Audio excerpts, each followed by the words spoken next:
हाय दोस्तों, कैसे हैं आप सब। और आशा करती हूँ आप बहुत अच्छे से होंगे। तो दोस्तों, आज जो मैं लगा रही हूँ बल्ब्स वो हैं एशियाटिक लिलीज़ के। तो जो ये एशियाटिक लिलीज़ के बल्ब्स होते हैं दोस्तों, ये 2-3 तरह के आते हैं। जैसे कि आप ये देख रहे हैं, इसको लिलियम्स भी कहा जाता है। और इसमें एक आता है ओरिएंटल लिली। ओरिएंटल लिली जो होते हैं बहुत बड़े फूल होते हैं, उसमें बहुत ज़्यादा स्ट्रॉन्ग फ्रेगरेंस होते हैं। अक्सर आपने बुके में उनको देखा होगा, बड़े बड़े फूलों को लगे हुए। तो दोस्तों, एक इसमें आती है वैरायटी लिलीपुट वैरायटी, जिसको कि मिनिएचर भी कहते हैं। एशियाटिक लिली के छोटे फूल होते हैं और छोटी हाइट पे ही वो फ्लावर्स दे देते हैं। तो आज मैं उसी के बल्ब्स मुझे मिले हैं, तो वो ग्रो करूँगी आपके साथ। तो ये मेरे जो फ्लावर्स हैं, ये पिछले साल के हैं। देख रहे हैं आप कितने बड़े बड़े आए हैं और बिल्कुल बुके की तरह मेरा गमला हो गया था। तो दोस्तों, इसका जो कमाल है वो है इनको लगाने का तरीका। तो सबसे पहले हम इसका सॉइल मिक्स तैयार करेंगे और फिर आपको मैं दिखाती हूँ कि जो लिलीपुट वैरायटी होती है उसके फ्लावर्स कैसे होते हैं। तो कुछ कुछ उसमें इस तरह के ड्यूअल शेड्स भी होते हैं और कुछ में सिंगल शेड होता है और फ्लावर का साइज़ भी थोड़ा छोटा होता है। लेकिन अगर आप 4-4 बल्ब्स एक में लगा देंगे गमले में, तो जब वो स्प्राउट होकर फ्लावर्स खिलेंगे तो बिल्कुल बुके की तरह लगेंगे। चलिए मैं अब आपको दिखाती हूँ कि जो बल्ब्स हैं वो कैसे हैं। तो दोस्तों, ये एक थैली में 10 बल्ब्स हैं और ये अलग अलग कलर्स के हैं। तो ये 5 थैलियाँ हैं, 5 थैलियों में 50 बल्ब्स हैं। तो इस तरह से ये देखिए अलग अलग थैली हैं। इनको मैं सबको एक साथ नहीं निकालूंगी, नहीं तो मुझे पता ही नहीं लगेगा कौन से कलर का कौन सा बल्ब है। तो एक एक थैली का बल्ब आपके साथ लगाऊंगी भी और आपको इसके बारे में बताऊंगी भी कि कैसे कैसे आप जब दोस्तों बल्ब्स खरीदते हैं, सबसे पहले आपको उसको थोड़ा सा दबा के देखना है कि वो पिलपिला तो नहीं है, वो कमज़ोर बल्ब तो नहीं है, स्प्राउट उसमें टूटा हुआ तो नहीं है। इस तरह से बल्ब बड़ा हो साइज़ में, बड़े साइज़ का आपको बल्ब लेना है। ऊपर की जो इसका स्केल है यानी छिलक है, उसको बिल्कुल आपको निकालना नहीं है, क्योंकि वो प्रोटेक्ट करता है आपके बल्ब को। उसमें कोई कट ना हो, उसमें काले धब्बे ना पड़े हों, इस तरह से सॉफ्ट ना हो। तो जो उसका वज़न है वो भी आपको देखना है। जितना भारी और जितना सख्त बल्ब होगा उतना ही अच्छा होगा। तो दोस्तों, जो बल्ब लगाने का तरीका है, उसकी जो सॉइल है सबसे पहले हमें वो बनानी है। जैसे कि आपको ये दिखा रही हूँ मैं, ये है बोन मील और साथ पे हम डालेंगे इसके नीम खली।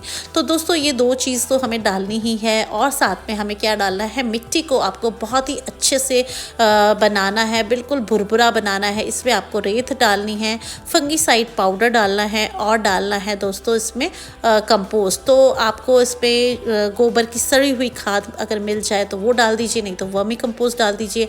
और आपको जो गमला है वो आधा फिल करना है, गिट्टक पहले नीचे लगानी है, फिर आधी मिट्टी डालनी है।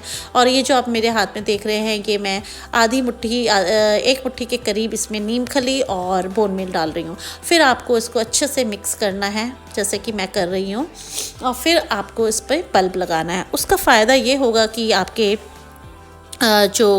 मतलब बल्ब्स हैं उनको पूरी अच्छे से फॉस्फोरस मिलेगा। कैल्शियम पाउडर अगर आपके पास है आप वो भी डाल सकते हैं दोस्तों। इसमें आप लीफ मोल्ड भी डाल सकते हैं अगर आपके पास है। अगर आपको मीडियम को सॉफ्ट रखना है, उसके बाद आपको आधे गमले में मिट्टी भरकर इस तरह से बल्ब्स को टिकाना है।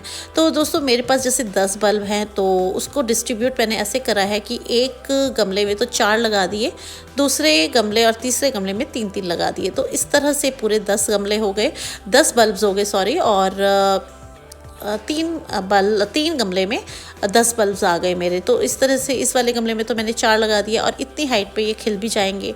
तो जिस टाइम पे ये खिलेंगे तो बिल्कुल ऐसा लगेगा कोई बुके है हमारे पास। और इसी तरह से दोस्तों, मैं सारे जितने भी मेरे गमले हैं उनको बातें करते करते मैं लगा रही हूँ। तो बस आपको स्प्राउट का ध्यान रखना है, अगर वो थोड़ा टेढ़ा हो रहा है तो उसको आपको सीधा कर देना है। बाकी गमले में इस तरह से आपको बोन मील और नीम खली डालनी है, क्योंकि मैंने पहले ही मिट्टी में रेत और कंपोस्ट मिला लिया है, थोड़ा फंगीसाइड पाउडर भी डाल दिया है। तो दोस्तों, इस तरह से हमें सारे ही बल्ब्स को लगाना है। अब बात करते हैं कि ये जो बल्ब्स आप लगाएंगे ये किस टाइम पे आपको लगाने हैं। तो 15 अक्टूबर से जो बल्ब्स हैं उसका मौसम आ जाता है।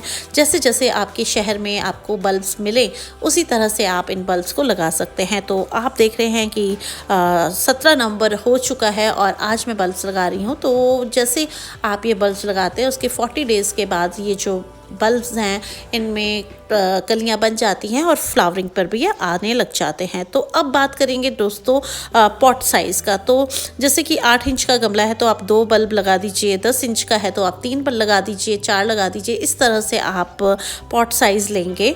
अब मैं आपको बताती हूँ कि जब आपने बल्ब्स को लगा दिया है तो आप उनको थोड़ा छाया में रख दीजिए, बिल्कुल सीधी धूप उस पर ना पड़े। कई बार क्या होता है कि जो उसके स्प्राउट्स होते हैं वो बहुत तेज़ धूप लगने से कई बार सूख जाते हैं और ख़राब हो जाते हैं, ड्राई हो जाते हैं।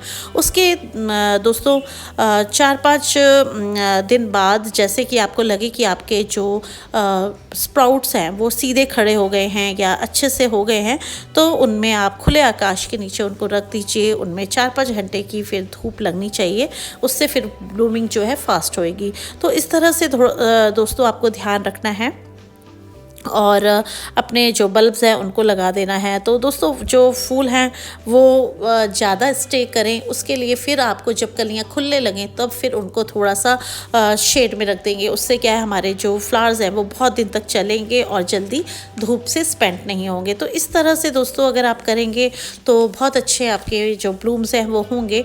तो दोस्तों 15 अक्टूबर से 15 नवंबर के बीच में आप इनको हल्का पानी दीजिए और इनको लगा सकते हैं।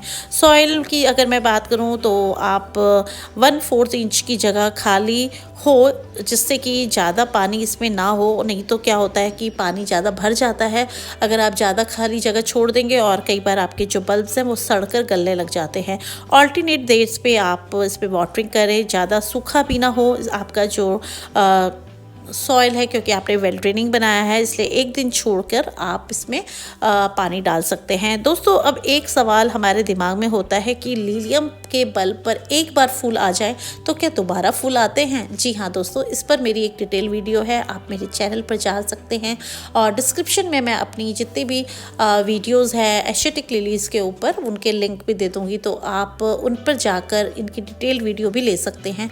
तो दोस्तों हर वीडियो में कुछ ना कुछ नया होता है, कुछ ना कुछ अलग बात हमारी होती है, तो वो भी आपको जानकारी मिल सकती है, क्योंकि अगर इसमें कोई पॉइंट्स छूट गए होंगे तो उसमें हो जाएंगे।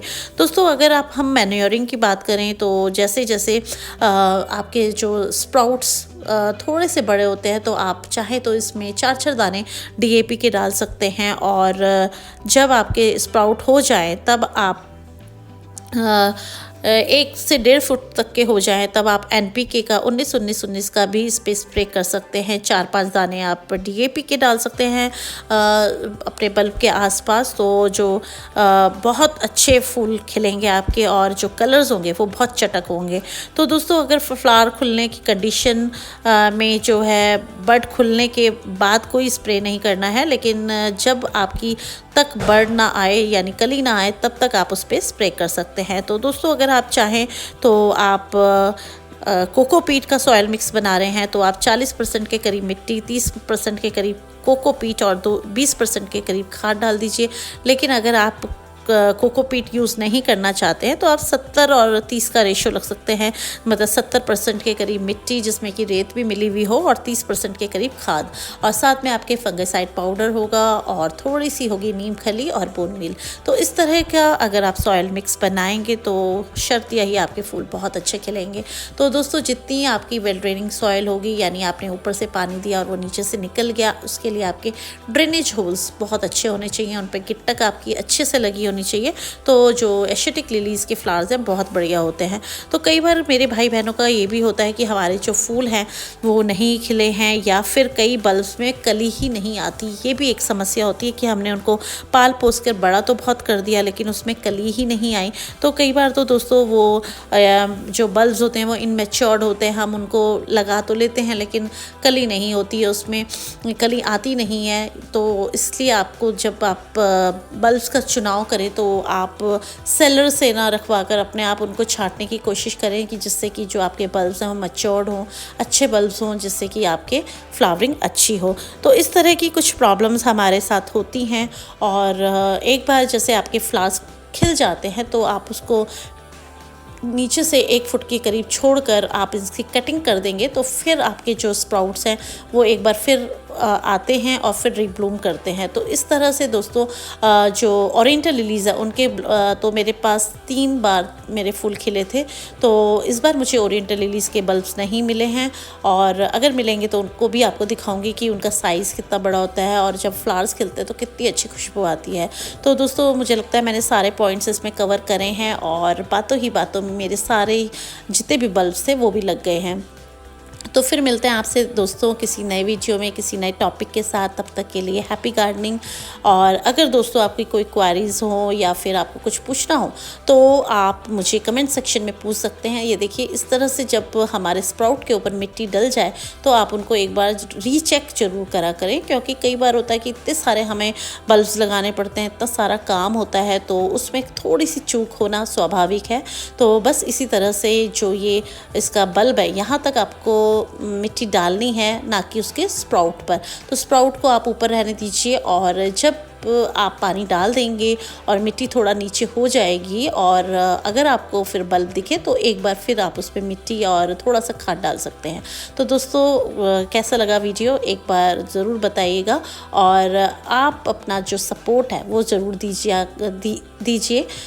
वो आप ऐसे दे सकते हैं एक थम्स अप का बटन दबाकर। तो फिर मिलते हैं दोस्तों किसी नई वीडियो में। बाय।